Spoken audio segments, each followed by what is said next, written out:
Hello दोस्तों, आज की इस वीडियो में आप सभी का स्वागत है। और आज की इस वीडियो में हम लोग जानने वाले हैं कि यूपी पुलिस कांस्टेबल की जो सिलेबस है, यानी 4 सब्जेक्ट जो आते हैं, आप सबके सामने दिख रहा होगा। ये 4 सब्जेक्ट यानी सामान्य ज्ञान, सामान्य हिंदी, संख्यात्मक एवं मानसिक योग्यता, और चौथा है मानसिक अभिरुचि, बुद्धि लब्धि एवं तार्किक क्षमता। इस सिलेबस को, सब्जेक्ट के सभी टॉपिक को पूरे डिटेल में हम इस वीडियो में जानने वाले हैं। तो बिल्कुल अच्छे तरीके से लास्ट तक इस वीडियो में बने रहना है, आपके सभी डाउट सिलेबस को लेकर के क्लियर हो जाएंगे। तो हम देखेंगे कि कौन कौन से सब्जेक्ट में कौन कौन से टॉपिक आते हैं, किस टॉपिक से पूछा जाता है सवाल।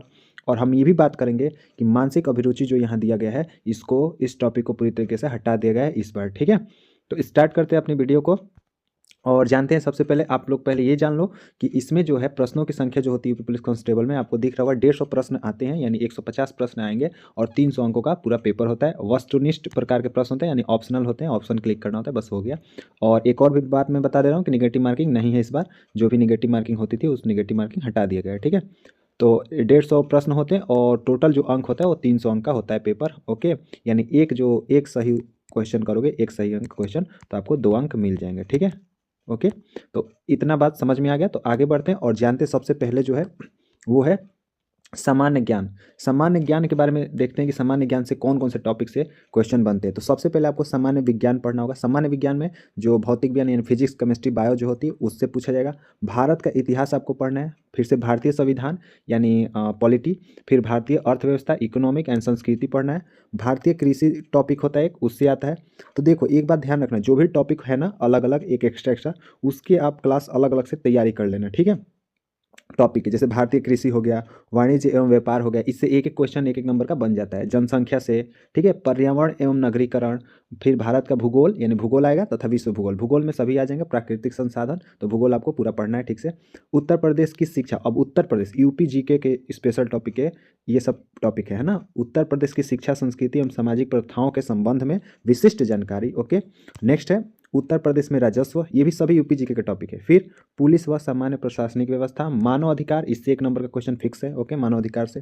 आंतरिक सुरक्षा एवं आतंकवाद, ये भी अच्छा टॉपिक है। भारत और उसके पड़ोसी देश के बीच संबंध, ये भी टॉपिक बढ़िया है, इससे 1-2 नंबर के क्वेश्चन देखने को मिल जाते हैं। राष्ट्रीय तथा अंतर्राष्ट्रीय महत्व के समसामयिकी विषय, मतलब जो करंट अफेयर्स आप पढ़ते हो वो आपको पढ़ना है। ठीक है, राष्ट्रीय तथा अंतर्राष्ट्रीय संगठन, ये भी आपका करंट अफेयर्स में क्लियर हो जाएगा। जो भी है राष्ट्रीय और अंतर्राष्ट्रीय संगठन जो है, इसरो, DRDO, WHO, ठीक है, जितने भी, वर्ल्ड बैंक, ठीक है। विमुद्रीकरण और उसका प्रभाव आपको पढ़ना है, इससे भी 1 नंबर का क्वेश्चन बनता है। साइबर क्राइम क्या होता है, इसके बारे में भी आपको पढ़ना है। वस्तु एवं सेवा कर यानी GST आपको पढ़ना है, GST से भी एक क्वेश्चन बनता है, बढ़िया बढ़िया। और पुरस्कार एवं सम्मान, पुरस्कार एवं सम्मान से भी एक क्वेश्चन पूछता है। और देश राजधानी मुद्रा से तो फिक्स है कि क्वेश्चन पूछा जाएगा। महत्वपूर्ण दिवस आपको कर लेना है, जो कि इंपॉर्टेंट डेज होते हैं, कब किस दिन क्या मनाया जाता है, इंपॉर्टेंट। और देश राजधानी मुद्राएं भी कर लेनी है। अनुसंधान एवं खोज भी, कि जैसे कि कंप्यूटर की खोज किसने किया था, कंप्यूटर का आविष्कार किसने किया था, ठीक है। और खोज में भी आ जाता है बल्ब की खोज किसने की थी। पुस्तक तथा उनके लेखक, सोशल मीडिया, कम्युनिकेशन, ये टॉपिक जो थे वो सामान्य ज्ञान के थे। इन टॉपिक से आपके क्वेश्चन बनेंगे, यानी 37 क्वेश्चन बनते हैं। ओके, 37-36 ये करके चेंज होता रहता है, तो इससे इतने क्वेश्चन बन जाएंगे। और इस बार निगेटिव मार्किंग नहीं है, तो आपको सभी क्वेश्चन करके आने हैं। ठीक है, आगे बढ़ें, स्टार्ट करते हैं हिंदी के टॉपिक। सामान्य हिंदी के टॉपिक जानते हैं कि हिंदी में क्या क्या, कहाँ कहाँ से क्वेश्चन बनते हैं और कोई किस किस टॉपिक से क्वेश्चन बनते हैं। ठीक है, तो पहला है हिंदी और अन्य भारतीय भाषाएं, यानी हिंदी का उद्गम कहाँ से हुआ, कैसे हुआ। ओके, और भारतीय भाषाओं के बारे में और जानना है, जैसे द्रविड़ परिवार की कई सारी आती हैं, पश्चिमी हिंदी होती है ना, उपभाषा, सब कुछ उसमें देखना है। उसके बाद हिंदी व्याकरण का मौलिक ज्ञान, यानी अब व्याकरण रहेगा। एक तो हिंदी और अन्य भारतीय भाषाएं हो गया। अब हिंदी व्याकरण में क्या क्या चीज़ें आएंगे, तो आपको वर्णमाला पढ़ना पड़ेगा, ध्यान रखना, वर्णमाला में सब कुछ आता है। तद्भव तत्सम पढ़ना पड़ेगा, यानी तद्भव को अशुद्ध बोलते हैं, तत्सम को शुद्ध, यानी तत्सम संस्कृत होता है।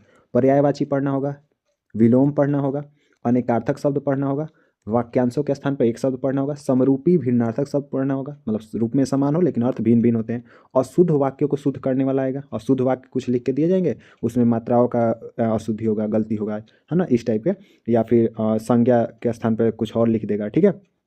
या फिर जहाँ एक वचन लगाना हो वहाँ बहुवचन लिख के दे देगा, तो वो सब वाक्यों को शुद्ध करने को आएगा। लिंग में आएगा, लिंग पूछा जाएगा आपसे, है ना, स्त्रीलिंग पुल्लिंग पूछा जाएगा। जैसे कि आपसे पूछ दिया जाएगा कि जो गेहूँ है, चना है, ये सभी क्या है, चाय है है ना। चाय स्त्रीलिंग है कि पुल्लिंग, घोड़ा तो आप बता दो कोई दिक्कत, गाय भी बता, लेकिन ऐसे पूछा जाएगा चाय क्या है ना। तो अगर इसको अच्छा अच्छी ऐसे लगा करके हम लोग देखते हैं तो लिंग में ये वचन आएगा, एक वचन बहुवचन ऐसे होते हैं। कारक आएगा, सर्वनाम से आपके क्वेश्चन आएंगे, विशेषण क्रिया से आएंगे और काल से आएगा। वाच्य आपसे पूछा जाएगा, कर्मवाच्य, कृतवाच्य और भाववाच्य होता है, ठीक है। अव्यय से पूछा जाएगा, जिसके टुकड़े ना हो सके यानी जो बदला ना जा सके, है ना। जैसे कि अव्यय में 4 अव्यय होते हैं, ठीक है। प्रति, ते, इस टाइप के एग्जाम्पल है अव्यय के। उपसर्ग प्रत्यय आएगा, ठीक है। संधि से पूछा जाएगा, समास पूछा जाएगा, उसके बाद विराम चिन्ह, मुहावरे एवं लोकोक्तियाँ, रस छंद, उसके बाद अलंकार आदि, ठीक है। ये टॉपिक से आपके क्वेश्चन पूछे जाएंगे बढ़िया से। तीसरा है अपठित बोध, यानी साहित्य के बारे में, ठीक है। मतलब सॉरी, अपठित बोध है मतलब कि जो वो दिया होगा, पैराग्राफ दिया होगा और उसमें से क्या करना है, हमको आंसर बताने होंगे।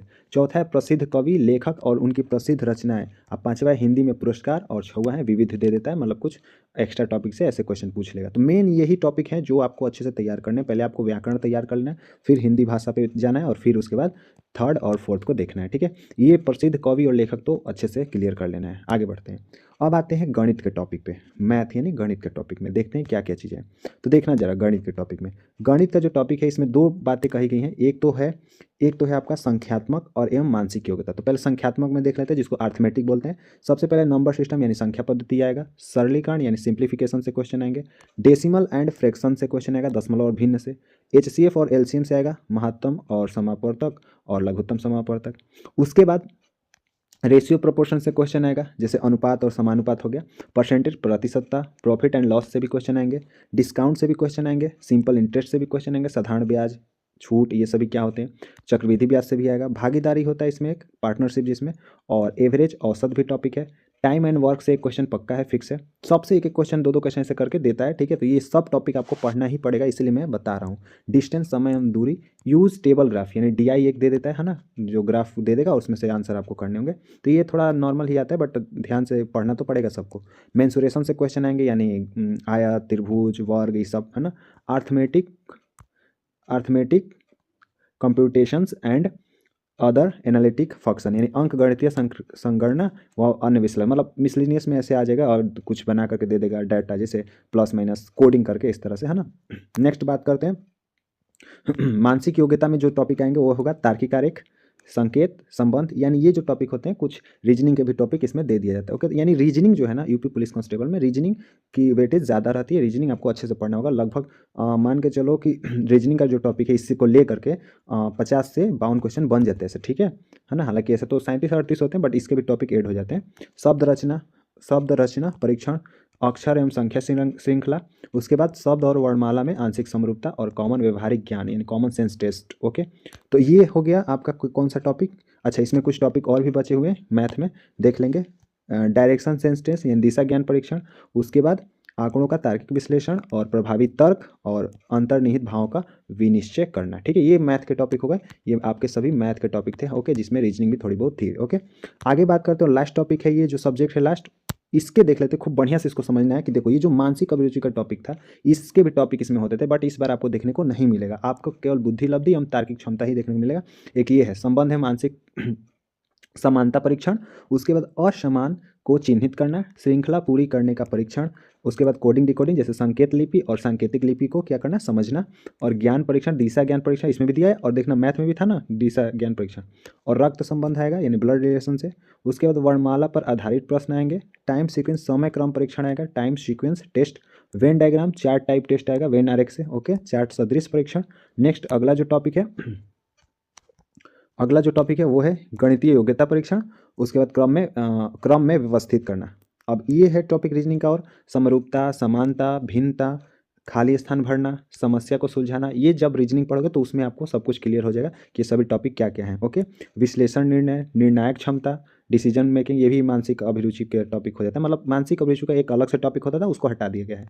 दृश्य स्मृति, विभेदन क्षमता, पर्यवेक्षण, संबंध और अवधारणा, अंक गणितीय तर्क, शब्द और आकृति वर्गीकरण, अंक गणितीय। नेक्स्ट टॉपिक है संख्या श्रृंखला, नेक्स्ट है संख्या श्रृंखला और अमूर्त विचारों व प्रतीकों तथा उनके संबंधों से सामंजस्य की क्षमता। ये पूरा टॉपिक रीजनिंग का रहा है, ठीक है। तो आप देख रहे होगे कि नीचे अब मानसिक अभिरुचि का टॉपिक भी मिलता था बट इसमें इस बार मानसिक अभिरुचि का टॉपिक नहीं है, ये ऑफिशियल सिलेबस मैंने आपके सामने डिस्कस किया है। तो आप सभी लोग अच्छे से तैयारी में जुड़ जाओ। आई होप इस वीडियो में आपका सब कुछ डाउट क्लियर हो गया होगा सिलेबस को लेकर, डिटेल सिलेबस को लेकर के, ठीक है। और ऐसी कोई भी अपडेट, कोई भी वीडियो, आपको कोई भी इन्फॉर्मेशन चाहिए तो आप कमेंट सेक्शन में जरूर बता देना। और सामान्य हिंदी या गणित किसी के भी प्रैक्टिस सेट अगर आप चाहते हो तो कमेंट में जरूर बताना। हालांकि हिंदी में कोशिश करूँगा आपको प्रैक्टिस सेट कराने की खूब बढ़िया से, और आप भी थोड़ा इसको कमेंट में करके बता देना जिससे कि मुझे समझ आ जाए कि हाँ आपको इसकी ज़रूरत है, ठीक है। तो आज की वीडियो को यहीं पे एंड करते हैं, और अच्छे से तैयारी करते रहो और पढ़ाई बढ़िया से करते रहो। मिलते हैं नेक्स्ट वीडियो में। वीडियो पसंद आई हो तो लाइक शेयर सब्सक्राइब जरूर करना, और कोई भी डाउट रहा हो तो कमेंट सेक्शन में जरूर बता दें। चैनल पर नए होकर सब्सक्राइब भी कर लेना, ठीक है। तो मिलते हैं अगली वीडियो में, तब तक के लिए जय हिंद, विश यू ऑल।